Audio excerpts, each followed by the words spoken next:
Hello, and welcome back to the GIST English Masterclass. Today, we're going to dive into something that's absolutely essential for sounding professional at work, using past tense verbs correctly. We're going to make it really simple and clear so you can feel totally confident in your next meeting or email. So just think about it for a second. Every single day at work, you have to talk about things you've already done. How do you describe the tasks you finished yesterday or maybe last week? It's a really common challenge, and in this explainer, we're going to break it all down. All right, let's start with the biggest and easiest group, regular verbs. The great news is they all follow one simple rule, which makes them super easy to learn and use. So what is a regular verb? It's simply a verb where you form the past tense by adding ed to the end. That's it. It's a really reliable pattern to remember. Okay, take a look at these common work verbs. You can see just how simple this rule is. Answer becomes answered, arrange becomes arranged, call becomes called, and confirm becomes confirmed. See that? In every single case, you just add ed. And here's how you'd use that in a real sentence at work. I answered the client's email this morning. It's just a perfectly clear, professional way to talk about something you've completed. Let's look at a few more useful ones. Deliver becomes delivered. Discuss becomes discussed. Plan becomes planned. And prepare becomes prepared.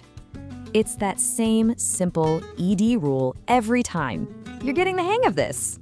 For example, you might say, "We planned the quarterly review carefully." This tells your team that the work is done and that you were thoughtful about it. Using the correct past tense really makes your communication so much stronger. Okay, now here's a little pro tip to help you sound even more fluent and natural. Believe it or not, that ed ending actually has 3 different sounds. If you can learn these, your speaking will be so much clearer. Let's break it down. Sometimes ed sounds like a T sound, like in worked or finished. Other times it sounds like a D sound, as in managed or called. And finally, sometimes it has an id sound, like in wanted or needed. Try saying those out loud. It's a small detail, but wow, it makes a huge difference. All right, we've totally mastered the ed rule. So now let's talk about the next group, irregular verbs. These guys don't follow the rule. So I like to think of them as a special VIP list of verbs that we just have to memorize. They're super common, so learning them is a must. So what makes a verb irregular? Well, with a regular verb like change, you just add ed to get changed. Simple. But with an irregular verb like go, the whole word changes into something new, like went. See? There's no ed at all. Here is our first group from that VIP list. Let's go through them nice and slow. Be becomes was or were. Begin becomes began. Bring becomes brought. Build becomes built.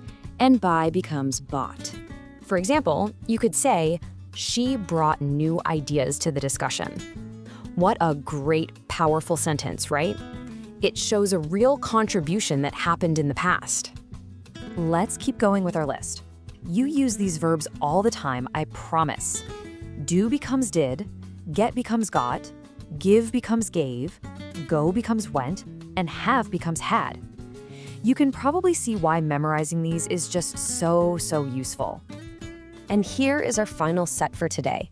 These are really important, especially for writing professional emails and reports.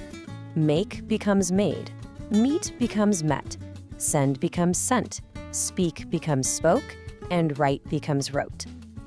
Fantastic work! You now have an amazing toolkit for talking about past events at work.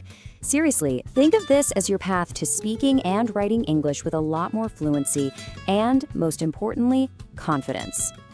So, what are the big takeaways today?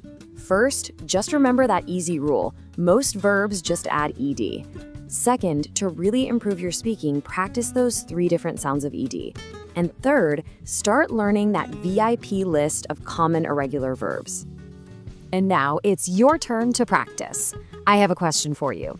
Out of all the verbs we talked about today, which one are you going to use in your next meeting or your next email?